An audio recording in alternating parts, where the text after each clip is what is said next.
حضرت کچھ سوال ہیں جو لاہوری جماعت سے تعلق رکھتے ہیں، کسی دوست نے بھجوائے تھے. اچھا، تو یہ وہی جس کا میں نے کہا تھا ابھی اصل حوالے جی اصل ساتھ دیں، جی. کیونکہ یہ ایسی چیز نہیں ہے جس کو صرف زبانی جواب دیا جائے. جو اصل حوالے میں نے کہے تھے وہ لے آئے ہیں سارے ساتھ. جی. ٹھیک ہے، اب بے شک چلیں شروع کریں. ان کا پہلا سوال تو یہ ہے کہ حضرت مسیح موعود علیہ السلام نے فرمایا تھا کہ میرے بعد انجمن کا کثرت رائے سے فیصلہ واجب العمل ہوگا. ٹھیک ہے. چنانچہ خلیفہ اول کے بعد انجمن کے 14 ٹرسٹیز میں سے ایک خلیفہ اول ہو گئے، ایک خلیفہ اول فوت ہو گئے، باقی 13 میں سے. یہ ہے کس کی کتاب؟ لاہوری. یہ کتاب نہیں حضور، یہ کسی نے پمفلٹ شائع کیا ہے. لاہوری جماعت برطانیہ کے معروف رکن ہیں، اچھا اچھا، کیسٹ تیار کی ہوئی ہے. میں سمجھ گیا ہوں. ٹھیک، وہ پھیلا رہے ہیں. وہ پھیلا رہے ہیں، اس میں سے سوال جی. اخذ کر کے ایک دوست نے بھجوائے ہیں. اس میں کہتے ہیں کہ باقی 13 میں سے 7 لاہوری جماعت میں شامل ہو گئے اور باقی 6 میاں بشیر الدین محمود احمد صاحب اور ان کے قریبی رشتہ دار تھے. لہٰذا لاہوری جماعت کا موقف حضرت مسیح موعود علیہ السلام کے فرمان کے مطابق سچا ہے. اچھا، یہ ایک حوالہ انہوں نے دیا ہے اور اس کا پس منظر کوئی بیان نہیں کیا کہ انجمن کون سی انجمن کی بات کر رہے ہیں. اور حضرت مسیح موعود علیہ السلام نے صرف یہی وصیت فرمائی تھی اور بھی کچھ فرمائی تھی. میں بھی اس کا جواب دیتا ہوں، لیکن اس میں یہ بتا دوں کہ لاہوری جماعت سے الجھنے کے نتیجے میں، ان کے ہمارے ساتھ الجھنے کے نتیجے میں جماعت کو بہت نقصان پہنچا ہے. اور بجائے اس کے کہ ہم بیرونی حملوں کا جواب دیتے، اندرونی طور پر الجھے رہے اور اس سے بہت شدید نقصان پہنچا ہے. بڑی بڑی جماعتیں جہاں مثلا صوبہ سرحد میں تھیں وہ آپس میں الجھ کے انہوں نے ضائع کر دیں. تو اس لیے حضرت خلیفۃ المسیح ثالث رحمہ اللہ تعالیٰ تو اس بات پر بشدت قائم رہے کہ ان کو کسی بات کا جواب دینے کی ضرورت نہیں ہے. خدا کی تقدیر خود ان سے سلوک فرما رہی ہے اور ہم سے بھی ایک سلوک فرما رہی ہے جو دن بدن نمایاں ہوتا چلا جا رہا ہے، کھلتا چلا جا رہا ہے. اس لیے اب اسے روزمرہ کی عادت نہ بنائیں. ان کے سوالات کا جواب اٹھا دیے گئے ہیں، وہ تو میں جواب دے دیتا ہوں، لیکن آئندہ سے جو چاہیں کہتے رہیں. آئندہ ہمیں ان کے ساتھ الجھنے اور مزید وقت ضائع کرنے کی ضرورت نہیں.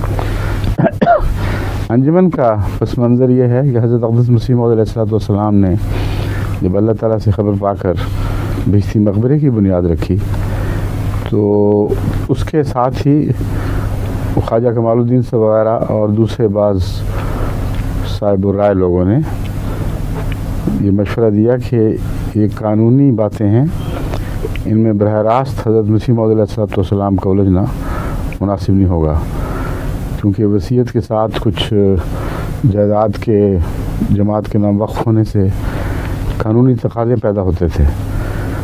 اور یہ پس منظر ہے جس میں دراصل جس کو انجمن کہا جاتا ہے وہ مجلس کار پرداز ہی تھی، اور مجلس کار پرداز ہی کا نام اس کو دیا گیا تھا. اس سلسلے میں حضرت مسیح موعود علیہ السلام نے جہاں یہ فرمایا کہ انجمن کی اکثریت کا فیصلہ واجب العمل ہوگا میرے بعد، وہاں یہ بھی فرمایا کہ حکیم نور الدین جو صدر ہیں ان کا ایک کا فیصلہ سب پر حاوی ہے. اور حضرت خلیفۃ المسیح اول ہی کو دراصل آپ نے حقیقت میں اپنا ایسا قابل اعتماد نمائندہ سمجھا کہ جن کی رائے پر آپ کو پوری کلیتاً اعتماد تھا. اور حالانکہ اس میں حضرت خلیفۃ المسیح ثانی جو بعد میں ہوئے اس انجمن میں وہ بھی شامل تھے، مگر نوعمری کی حالت تھی. تو سب کو باقی کو ایک ووٹ اور حضرت خلیفۃ المسیح اول رضی اللہ تعالیٰ عنہ حکیم نور الدین صاحب کو ان سب پر حاوی قرار دے دیا. یہ پس منظر ہے. وہ فیصلے دراصل جن کی بات ہو رہی ہے ان کا اصل تعلق بہشتی مقبرے کے انتظام اور انصرام سے تھا. اس کے علاوہ بھی آپ نے کچھ باتیں فرمائی ہیں. پھر آپ کے وصال کے بعد جو واقعات ہوئے ہیں اور اللہ تعالیٰ کی طرف سے ایک تائیدی شہادت خلافت کے حق میں ظاہر ہوئی ہے، اس کا ذکر یہ چھوڑ دیتے ہیں. اب میں آپ کو حضرت خلیفۃ المسیح اول کی زبان میں